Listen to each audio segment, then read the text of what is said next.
तो मूवी की शुरुआत में हम एक सुपर नेचुरल एंटिटी के पॉइंट ऑफ व्यू से सब कुछ देखते हैं। अब हम उस गोस्ट को एक घर के अंदर भटकते हुए देख पाते हैं। खैर अगली सुबह उस घर के अंदर उस घर की रिटेलर से जो होती है वहां पर आती है, क्योंकि असल में उस घर के नए खरीदार वहां पर आने वाले थे। खैर थोड़ी देर के बाद में उस घर के नए खरीदार आ जाते हैं। उस घर को एक परिवार खरीद रहा होता है। अब इस परिवार के अंदर टाइलर, उसकी छोटी बहन क्लोई और उनके माता पिता रेबेका और क्रिस होते हैं। यहाँ पर हम जो भी सीन सब देखेंगे ना, वो सभी हम उसी गोस्ट के पॉइंट ऑफ व्यू से देखेंगे। अब उसको आप सुपर नेचुरल एंटिटी समझो, स्पिरिट समझो, भूत समझो, जो आप सोच सकते हो। मतलब कि यहाँ पर जो कुछ भी ये एंटिटी देखेगी वही हम सब कुछ देखेंगे। उसके अलावा यहाँ पर कुछ भी नहीं दिखाया जाएगा। यानी कि यहाँ पर एक काफी इंटरेस्टिंग कॉन्सेप्ट हमें देखने के लिए मिलने वाला है। खैर अब पूरा परिवार घर को देखने लगता है और रेबेका को घर पसंद आ चुका था, लेकिन क्रिस का इस चीज पर यह कहना था कि बच्चों का कॉलेज घर से काफी दूर हो जाएगा। लेकिन रेबेका ये कहती है कि वो लोग एडजस्ट कर लेंगे, यानी कि वो खुद की चला रही थी।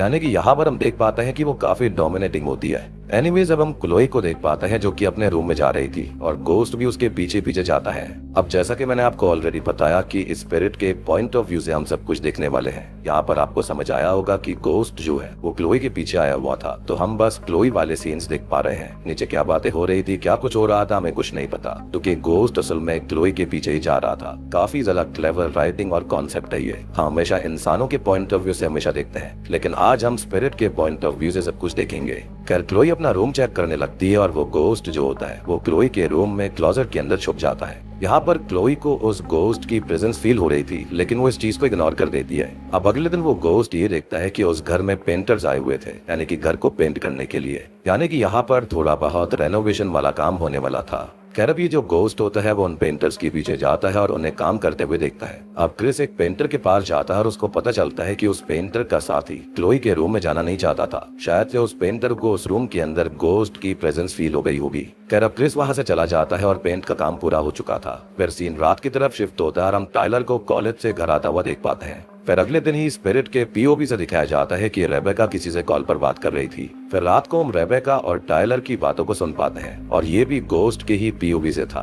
अब रेबेका टाइलर को बताती है कि उसने ये जो सब कुछ किया है वो सब टाइलर के लिए किया है और उसे जो बॉन्डिंग टाइलर से फील होती है वो किसी और से नहीं होती। टाइलर पूछता है कि क्लोई का क्या, तो रेबेका कहती है कि उसकी बात अलग है। फिर रेबेका टाइलर वो कहती है कि वो जो चाहे वो कर सकता है, यानी कि मस्ती करना, ड्रिंकिंग, स्मोकिंग एटसेट्रा। और टाइलर समझ जाता है कि रेबेका ने काफी ज्यादा शराब पी ली थी, तो वो अपनी माँ को सोने के लिए कहता है और खुद भी सोने के लिए चला जाता है। फिर इसके बाद गोस्ट जो होता है वो क्लोई के रूम में जाता है। क्लोई बहुत रो रही थी, लेकिन अचानक से उसको गोस्ट की प्रेजेंस फील होती है। अब वो बेड से उठकर क्लोजेट के पास आ जाती है और पूछती है कि क्या वो नाडिया है, और फिर क्लोई सोने चली जाती है। अब अगली सुबह हम नोटिस करते हैं कि जब क्लोई बाथरूम में नहा रही होती है तब वो गोस्ट क्लोई का सारा बिखरा हुआ सामान समेट कर टेबल पर रख देता है। और जब क्लोई नहाकर बाहर आती है तो वो अपने सारा का सारा सामान टेबल पर रखा पाती है, जिससे वो काफी शॉक्ड रह गई थी। उसकी आवाज सुनकर क्रिस वहाँ पर आता है, लेकिन क्लोई ये कहती है कि वो बस उसका वहम था। फिर क्रिस इन सब के बारे में रेबेका से डिस्कशन करता है। वो कहता है कि रेबेका को घर चेंज नहीं करना चाहिए था।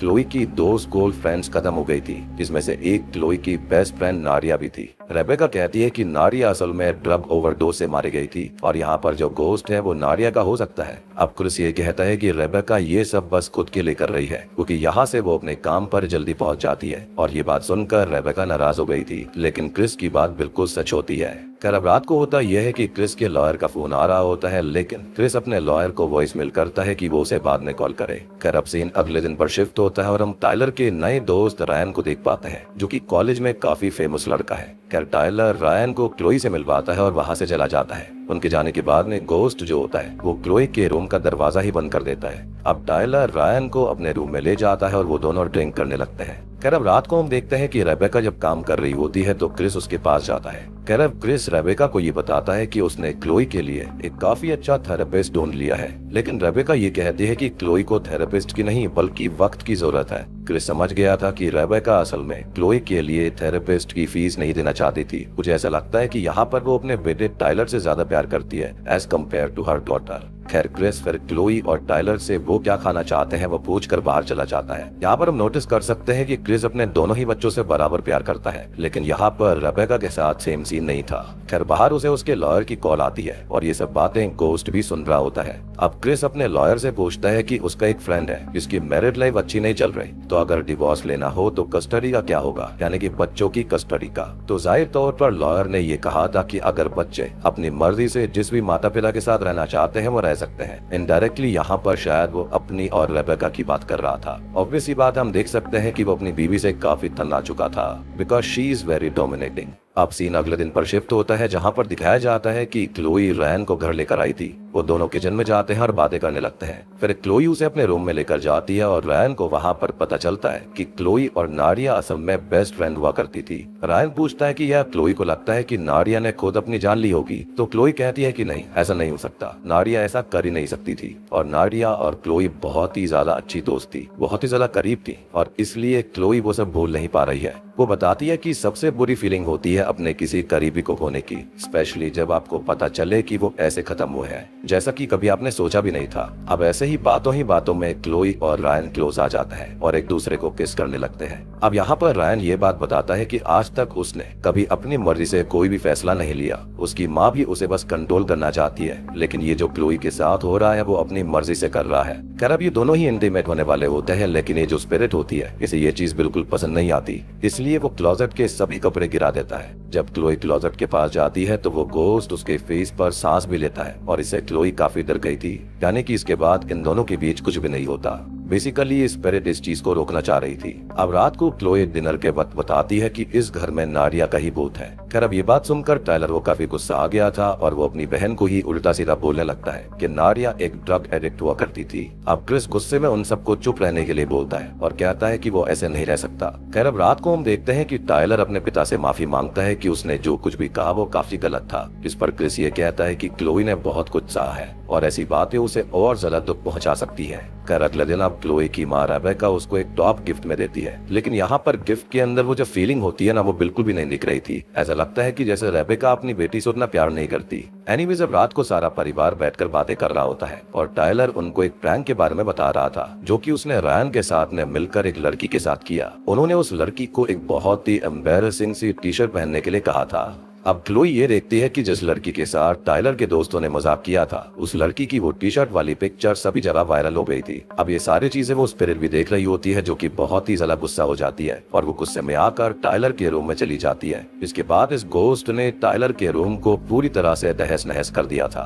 सारा परिवार ये सब कुछ अपनी आंखों से विटनेस करता है। क्लोई तो ये तक कहती है कि ये सब नाडिया ने ही किया है। खैर अब इन सब के बाद में सारा परिवार डरा हुआ था, वो घर के बाहर चले गए थे, लेकिन टायलर को अभी भी क्लोई की नाडिया के गोस्ट वाली बात पर यकीन नहीं हो रहा था। क्रिस टायलर को शांत रहने के लिए कहता है और फिर पूरा परिवार थोड़ी हिम्मत करके घर के अंदर जाता है। फिर क्रिस जो होता है वो इस घर के रिटेलर यानी कि सेल्स पर्सन सेसे को कॉल करता है, लेकिन सेसे ये बताती है कि उस घर में आज से पहले ऐसी कोई भी कंप्लेंट कभी नहीं आई है। लेकिन अगर उन लोगों को ये लगता है कि हाँ इस घर के अंदर कोई एंटिटी है, तो सेसे की एक सिस्टर इन लॉ है जिसका नाम लीसा है, और लीसा वो सारी चीजें देख सकती है, सेंस कर सकती है, जो कि एक आम इंसान नहीं कर सकते। खैर उन सब के पास और कोई रास्ता भी नहीं था। अब अगले दिन वहाँ पर लीसा अपने हस्बैंड कार्ल के साथ आती है। लीसा को घर के अंदर आने से पहले ही वहाँ की स्पिरिट के बारे में पता चल गया था। अब कार्ल उनको बताता है कि कुछ ऐसे गोस्ट होते हैं जिनके लिए आफ्टर लाइफ का दरवाजा ओपन होता है, लेकिन कभी कभी उस दरवाजे में क्रैक्स आ जाते हैं और उन क्रैक्स के अंदर से ये गोस्ट बाहर आते हैं। लेकिन लीसा ये कहती है कि ये कोई डीमन नहीं है, बल्कि ये स्पिरिट है जो कि बहुत ही ज्यादा कंफ्यूज्ड हो रखी है, क्योंकि ये पास्ट, प्रेजेंट और फ्यूचर को एक ही टाइम पर विटनेस करते हैं। ऐसे में जो स्पिरिट्स होती हैं, गोस्ट होते हैं, वो टाइम को लेकर बहुत ही ज्यादा कंफ्यूज्ड रहते हैं। और लीसा उस घर के मिरर को भी टच करती है और उसे एक सेंसेशन सी फील होती है और उसे कुछ तो हो जाता है।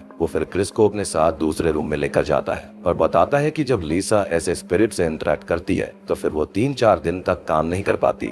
और कार्ल यहाँ पर क्रिस से इनडायरेक्टली उन 3-4 दिनों की सैलरी मांग रहा था, बेसिकली पैसा मांग रहा था, जिसके चलते क्रिस भी उसे पैसे दे देता है। अब क्लोई को भी उस मिरर को टच करने से एक सेंसेशन सी फील होती है, जिसके बाद में कार्ल और लीसा वहाँ से चले जाते हैं। खैर अब जब रेबेका को ये बात पता चलती है कि क्रिस ने इन सब के लिए पैसे दिए हैं, तो रेबेका ये कहती है कि फिर कभी भी लीसा यहाँ पर नहीं आनी चाहिए। फिर शोज की रेबेका कितनी ज्यादा कंजूस थी। खैर अब उस स्पिरिट को पता नहीं क्या हो जाता है, वो जाकर क्लोई के रूम के क्लोजेट के अंदर छिप जाता है। अब एक दिन जब क्लोई और रायन साथ में थे, तब क्लोई बाथरूम चली जाती है और रायन क्लोई के लिए जूस लेकर आया था। वो असल में क्लोई की ड्रिंक के अंदर ड्रग्स मिक्स कर देता है और स्पिरिट ये सब देख रही होती है। जब क्लोई बाथरूम से बाहर निकलती है तो इससे पहले क्लोई ग्लास उठाती गोस्ट जो होता है यानी कि स्पिरिट ग्लास को ही नीचे गिरा देती है। अब यहाँ पर हम और गोस्ट ये समझ जाते हैं कि रायन के इंटेंशंस बिल्कुल भी क्लोई के लिए ठीक नहीं थे, लेकिन वो फिर भी ऐसा शो कर रहा होता है कि जैसे वो सच में क्लोई को पसंद करता है, यानी कि रायन जैसा देखता है वो वैसा बिल्कुल भी नहीं था।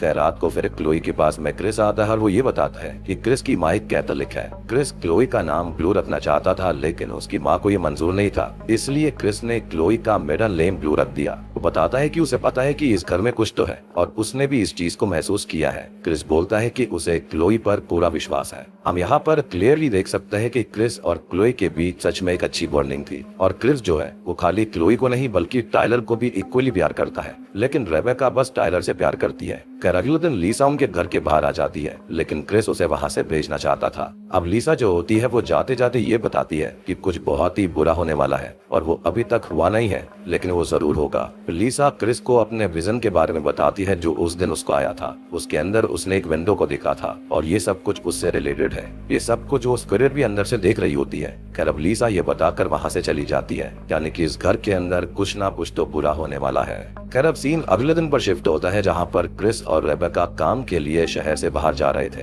क्रिस अब जाने से पहले साफ साफ दोनों बच्चों को ये बोलकर जाता है कि घर में किसी को भी लेकर आने की जरूरत नहीं है, कोई पार्टी नहीं होगी, और फिर वो दोनों वहाँ से निकल जाते हैं। लेकिन ऑब्वियस ही बात है कि बच्चे ये सब कहाँ मानने वाले थे। उनके जाने के बाद टाइलर ड्रिंक करने लगता है और थोड़ी देर के बाद में वहाँ पर रायन भी आ गया था। अब रायन जो होता है उसे जूस से बहुत ही ज्यादा प्यार होता है। रायन टाइलर के लिए किचन में से जूस लेने जाता है और शॉकिंगली वो टाइलर की ड्रिंक्स के अंदर भी ड्रग्स को मिक्स कर देता है। टाइलर भी वो जूस पी लेता है और थोड़ी ही देर के बाद में उसे बेहोशी छा गई थी। अब उसके बेहोश होने के बाद में रायन क्लोई के लिए भी ग्लास में जूस लेकर जाता है और उसके अंदर भी उसने ड्रग्स को मिला दिया था। खैर अब रायन क्लोई के रूम में जाता है और क्लोई रायन से ये कहती है कि वो ये सब और नहीं कर सकती क्योंकि शायद क्लोई को अकेले ही रहना चाहिए। अब यहाँ पर रायन क्लोई को इमोशनली ब्लैकमेल भी करने लगता है लेकिन क्लोई उसकी बातों में नहीं आती। अब आखिर में रायन हार मान जाता है और वो क्लोई को एटलीस्ट जूस पीने के लिए कहता है और क्लोई इस बार जूस पी लेती है। अब थोड़े ही वक्त के बाद में क्लोई भी बेहोश हो जाती है और पहले तो रायन उसके साथ अच्छी बातें करता है लेकिन तभी शॉकिंगली हम उसकी रियल आइडेंटिटी को देखते हैं। और दोस्तों अब यहाँ पर खुलते हैं प्रेजेंस मूवी के असली पत्ते। वो क्लोई को बताता है कि उसने क्लोई को अपना कंट्रोल दिया था और अब वो वही कंट्रोल वापस ले रहा है और वो उस पर कंट्रोल करेगा। और तभी रायन एक रैपिंग शीट से क्लोई का मुंह और नाक कवर करके उसको मारने की कोशिश करने लगता है। जी हाँ, रायन खुद बताता है कि नाडिया और दूसरी लड़की को भी रायन ने ऐसे ही मारा था, यानी कि क्लोई की जिन दो दोस्तों की मौत हुई थी उसका जिम्मेदार कोई और नहीं बल्कि वो रायन ही था, जो कि अभी तक पकड़ा नहीं गया। वो बताता है कि उसने पहले उन्हें सेम तरह से ड्रग दिया था और फिर सेम तरह से दम घोट कर मार दिया, लेकिन रिपोर्ट्स के अंदर यही बताया गया था कि ड्रग्स की वजह से नाडिया की मौत हुई थी क्योंकि ड्रग्स वाले केस में ज्यादा इन्वेस्टिगेशन नहीं होती। अब रायन यहाँ पर मजे लेते हुए क्लोई को धीरे धीरे खत्म कर रहा होता है और ये बात साबित हो जाती है कि रायन असल में एक सोशियोपैथ है, वो बिल्कुल साइको था। खैर अब वो जो गोस्ट होता है वो भी ये सब कुछ देख रहा था लेकिन वो खुद कुछ भी नहीं कर सकता था क्लोई को बचाने के लिए। अब वो जो गोस्ट होता है वो सीधा टाइलर के पास पहुंच जाता है और उसके कानों में जोर से आवाज करने लगता है और तभी इससे टाइलर होश में आ गया था और अब टाइलर भागकर सीधा क्लोई के रूम में जाता है क्योंकि वो समझ गया था कि कुछ ना कुछ गड़बड़ जरूर है। अब जैसे ही क्लोई के रूम में टाइलर रायन को देखता है कि वो उसकी बहन को खत्म कर रहा है तो वो रायन को लेकर सीधा विंडो तोड़कर बाहर कूद जाता है और रायन के साथ साथ टाइलर भी नीचे गिरने की वजह से मारा गया था और लीसा की वो विंडो वाला जो विजन होता है वो भी सही साबित होता है। फिर सीन कुछ दिन बाद शिफ्ट होता है और अब रेबेका, क्रिस और क्लोई उस घर से कहीं और शिफ्ट हो रहे थे। क्लोई अब बाहर क्रिस के पास चली जाती है और वो रेबेका को कुछ वक्त के लिए अंदर छोड़ देती है। थोड़ी देर के बाद में रेबेका भी वहाँ से आने लगती है लेकिन जब वो उस घर में रखे हुए मिरर के सामने से गुजरती है तो वो उसमें टाइलर को देखती है, यानी कि वो जो आफ्टर लाइफ के पावर में फंसा हुआ था। अब रेबेका जोर जोर से रोने लगती है, चिल्लाने लगती है अपने बेटे की वजह से। उसकी आवाज सुनकर क्रिस और क्लोई अंदर आते हैं और रेबेका उनको बताती है कि वो गोस्ट जो कि इस घर के अंदर था वो कोई और नहीं बल्कि वो टाइलर था जो कि फ्यूचर से अपनी बहन क्लोई को बचाने यहाँ पर आया। इसी के साथ में प्रेजेंस मूवी यहीं पर खत्म हो जाती है। तो दोस्तों ये थी प्रेजेंस फिल्म की कहानी और अब तक आपको समझ में आ चुका होगा ये गोस्ट या फिर स्पिरिट किसी और की नहीं बल्कि फ्यूचर से आए हुए टाइलर की थी, जो कि उस मिरर की मदद से ही फ्यूचर से आया था। लेकिन पूरी मूवी के अंदर उसे टाइम का अंदाजा ही नहीं था वो काफी ज्यादा कंफ्यूज्ड हो रखा था कि आखिर वो है कहाँ पर। अब एक थियरी ये कहती है कि जो ओरिजिनल टाइमलाइन होनी चाहिए थी वहाँ पर क्लोई को रायन ने मार दिया था और टायलर को पता चल गया था कि क्लोई को रायन ने ही मारा है, इनफैक्ट नारिया और बाकी लड़कियों को भी। और बदला लेने के लिए टायलर उसके पास गया, लेकिन उल्टा रायन ने ही टायलर को खत्म कर दिया। तो बेसिकली टायलर का गोस्ट जो है, जो कि ओरिजिनल टाइमलाइन से था, वो पास्ट में आया, या फिर ये कहें कि फ्यूचर वाला पास्ट में चला गया था, यानी कि स्पिरिट पास्ट में आ गई थी। जैसा कि लीसा ने बताया था कि इनको पता नहीं रहता कि वो कौन से टाइमलाइन के अंदर है, और फाइनली उसने इस टाइमलाइन के अंदर वाले टायलर के कानों में आवाज देकर उसे उठाया था ताकि वो अपनी बहन को बचा सके। एंड आई बिलीव कि जो ओरिजिनल टाइमलाइन होने वाली थी उसके अंदर टायलर जो था वो वहाँ पर बेहोशी पड़ा रह गया होगा, जिसके चलते ही यहाँ पर रायन ने उसको मार डाला होगा, यानी कि क्लोई को। लेकिन फाइनली टायलर के गोस्ट ने यहाँ पर आकर अपनी बहन को बचा लिया था, यानी कि जो होना था उस चीज को रोक लिया। लेकिन एक बात यहाँ पर बिल्कुल 100% फिक्स है कि टाइमलाइन कोई भी हो, टायलर का मरना जरूरी था, तभी क्लोई की जान बच पाती। अगर टायलर मरेगा नहीं तो गोस्ट कैसे बनेगा, और गोस्ट नहीं बनेगा तो वो पास्ट में वापस जाकर क्लोई को कैसे बचा पाएगा। और जब टायलर का गोस्ट पास्ट में आया होगा और उसने क्लोई को बचाया, तो ओरिजिनल टाइमलाइन वाले टायलर के गोस्ट की एग्जिस्टेंस खत्म हो गई होगी कि क्लोई को बचाने की वजह से एक नई टाइमलाइन बन गई थी। इस टाइमलाइन के अंदर टायलर ने क्लोई को बचा लिया था, लेकिन वो खुद मारा गया। तो अब न्यू टाइमलाइन वाले टायलर का गोस्ट एक लूप में फंस गया है और उसे बार बार पास्ट में आकर क्लोई को बचाना होगा। तभी तो यहाँ पर मिरर के अंदर रेबेका को उसकी रिफ्लेक्शन फिर से दिखाई दी थी, और मुझे ऐसा लगता है कि अब वो यहाँ फंस चुका है, उसकी स्पिरिट फंस चुकी है, और अब ऐसी चीजें जो है वो इटर्निटी तक होती रहेंगी। और कहते हैं ना कि पास्ट को बदलने से बहुत बुरा कुछ हो सकता है, और यहाँ पर वो बुरा टायलर के गोस्ट के साथ हो रहा था, यानी कि अनंत काल तक उसके साथ ऐसा ही होता रहेगा। और एक और इंटरेस्टिंग चीज ये है कि क्लोई अपनी फ्रेंड्स यानी कि नाडिया और उसकी एक और दोस्त के बारे में बिल्कुल सही थी कि वो ऐसी बिल्कुल भी नहीं है कि वो खुद को ही खत्म कर ले या फिर उनको ड्रग्स का एडिक्शन हो, यानी कि यहाँ पर रायन वाली चीज थी। रायन ने ही उन लोगों को मारा था, लेकिन ये चीज कभी साबित नहीं हो पाई। तो दोस्तों, उम्मीद करता हूँ कि आपको प्रेजेंस फिल्म की एक्सप्लेनेशन समझ में आ गई होगी, पसंद भी आई होगी। मूवी काफी इंटरेस्टिंग है, कॉन्सेप्ट काफी अच्छा है इसका। बाकी आप लोग बताना कि अगर आपको कोई डाउट वगैरह है तो आप कमेंट सेक्शन में पूछ लीजिए, ताकि मैं आपको जल्दी से जल्दी जवाब दे दूंगा। तो चैनल के ऊपर नए हैं तो सब्सक्राइब कर लीजिए।